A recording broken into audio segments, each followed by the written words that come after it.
Welcome to white page academy. ఈరోజు current అఫైర్స్లో భాగంగా మన ఫస్ట్ టాపిక్ ఇప్పుడు చూద్దాం. ఈరోజు మన ఫస్ట్ టాపిక్ 186వ భారతీయ చెస్ గ్రాండ్ మాస్టర్గా ఇటీవల ఎవరు విజేతలు అయ్యారంటే ఎల్ఆర్ శ్రీహరి. ఇతను ఆసియా వ్యక్తిగత పురుషుల చెస్ ఛాంపియన్షిప్గా విజయం సాధించారు. అయితే ఈ ఆసియా వ్యక్తిగత పురుషుల చెస్ ఛాంపియన్షిప్ ఎక్కడ జరిగిందంటే యునైటెడ్ అరబ్ ఎమిరేట్స్లో జరిగింది. నెక్స్ట్ టాపిక్ 7వ ఖేలో ఇండియా యూత్ గేమ్స్ 2025 పథకాల జాబితాలో నిలిచిన రాష్ట్రం ఏది అంటే మహారాష్ట్ర. మహారాష్ట్ర 58 స్వర్ణాలు, 47 రజతాలు, 53 కాంస్యలతో కలిపి మొత్తం 158 పథకాలతో అగ్రస్థానంలో నిలిచింది. రెండవ స్థానంలో నిలిచిన రాష్ట్రాలు ఏవి అంటే హర్యానా మరియు మూడవ స్థానంలో రాజస్థాన్. ఈ రెండు దేశాలు నిలిచాయి.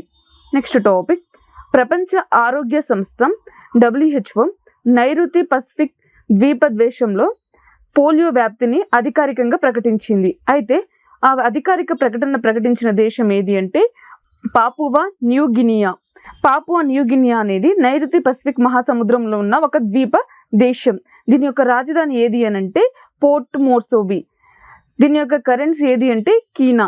ప్రపంచ ఆరోగ్య సంస్థ WHO ఇది ఏ సంవత్సరంలో స్థాపించబడిందంటే 1948. ఇందులో సభ్య దేశాలు ఎన్ని అంటే 194 దేశాలు. అందులో అసోసియేట్ దేశాలు ఎన్ని అంటే 2 దేశాలు. అవి న్యూ కలడోనియా, ఇది ఫ్రాన్స్లో ఉంది.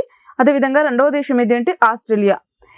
WHO అనేది ఇది ఐక్యరాజ్య సమితికి చెందిన ఒక సంస్థ. WHO డైరెక్టర్ జనరల్గా ప్రస్తుతం ఎవరు బాధ్యతలు నిర్వహిస్తున్నారంటే డాక్టర్ టెడ్రోస్ అదనం గారు. నెక్స్ట్ టాపిక్ మాజీ భారత ప్రధాన న్యాయమూర్తి NLU ఢిల్లీలో విశిష్ట ప్రొఫెసర్గా చేరారు. అయితే ప్రధాన మాజీ న్యాయమూర్తి ఎవరు అంటే ఇతను భారతదేశానికి 50వ ప్రధాన న్యాయమూర్తిగా పనిచేశారు. ఇతని పేరు DY చంద్రచూడ్. ఇతను ఢిల్లీలోని నేషనల్ లా యూనివర్సిటీలో విశిష్ట ప్రొఫెసర్గా నియమితులయ్యారు. నెక్స్ట్ టాపిక్ తీస్తా ప్రహార్ ఇంటిగ్రేటెడ్ ఫీల్డ్ విజయవంతంగా చేశారు. తీస్తా ప్రహార్ అనే ఎక్సర్సైజ్ ఇది ఇంటిగ్రేటెడ్ ఫీల్డ్ విజయవంతంగా చేపట్టిన సైన్యం ఏది అంటే భారత సైన్యం. ఇది నదీ ప్రాంతాలలో పోరాట మరియు సహాయక దళాల మధ్య కార్యాచరణ సంసిద్ధతను మరియు సమన్వయాన్ని ప్రదర్శిస్తుంది.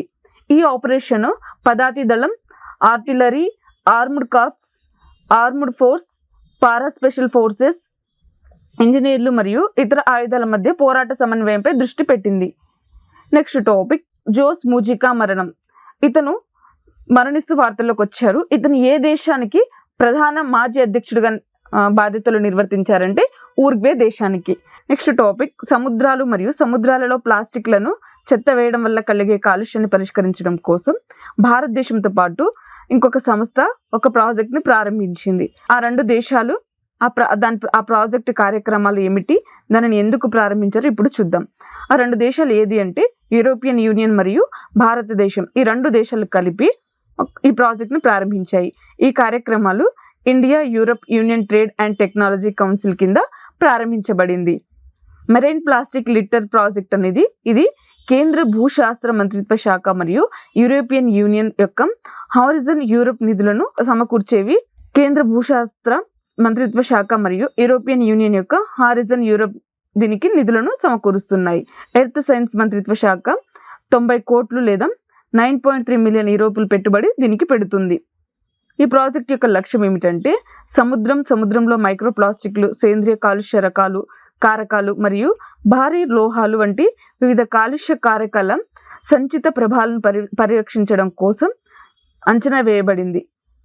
అదేవిధంగా వినూత్న సాంకేతిక మరియు పరిష్కారాలను అభివృద్ధి చేయడం కోసం ఈ ప్రాజెక్టును ప్రారంభించారు. నెక్స్ట్ టాపిక్ మెరిమ్ నది టైడల్ బోర్. ఈ మెరిమ్ నది టైడల్ బోర్ అనేది ఇది ఏ దేశంలో ఉందంటే బ్రెజిల్లో ఉంది. నెక్స్ట్ టాపిక్ సమృద్ధ్ పథకాన్ని అమలు చేశారు. అయితే ఈ పథకం ఏ మంత్రిత్వ శాఖ కింద పనిచేస్తుందంటే ఎలక్ట్రానిక్స్ మరియు ఇన్ఫర్మేషన్ టెక్నాలజీ మంత్రిత్వ శాఖ కింద ఈ పథకం పనిచేస్తుంది. సమృద్ధి అంటే full form startup accelerator fund product innovation development and growth అనేది ఇది national policy on software products 2019 కింద ప్రారంభించిన కీలక కార్యక్రమం ఇది.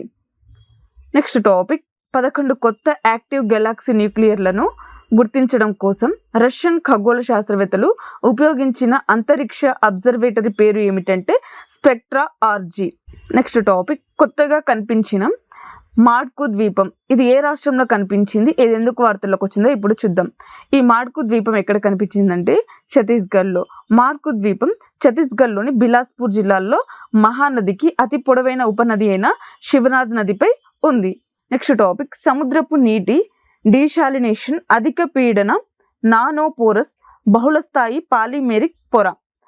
దీనిని అభివృద్ధి చేసిన సంస్థ ఏది అంటే డిఆర్డిఓ. డిఆర్డిఓ అంటే డిఫెన్స్ రీసెర్చ్ డెవలప్మెంట్ ఆర్గనైజేషన్. అసలు డీశాలినేషన్ అంటే ఏంటి, దీనిని ఎందుకు ఉపయోగిస్తారో ఇప్పుడు చూద్దాం. డీశాలినేషన్ అంటే సముద్రపు నీటి నుండి లవణాలను తొలగించి త్రాగడానికి లేదా పరిశ్రమలకు ఉపయోగపడేలా ఉండే నీటిని డీశాలినేషన్ అంటారు.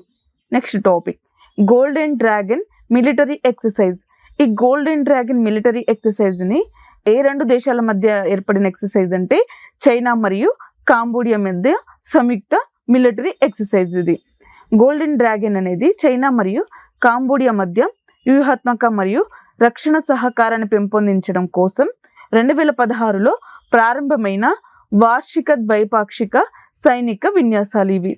ఈ విన్యాసం ఎక్కడ జరుగుతుందంటే కాంబోడియాలోని సెహెనోక్వెల్లీలోని రిమ్ నావల్ బేస్లో జరుగుతుంది. సో ఇది ఈరోజు యొక్క కరెంట్ అఫైర్స్కి సంబంధించిన టాపిక్. ఈరోజు క్లాస్కి సంబంధించిన పీడిఎఫ్ యాప్లో ఉంది, డౌన్లోడ్ చేసుకోండి. వీడియోని లైక్ చేయండి, షేర్ చేయండి.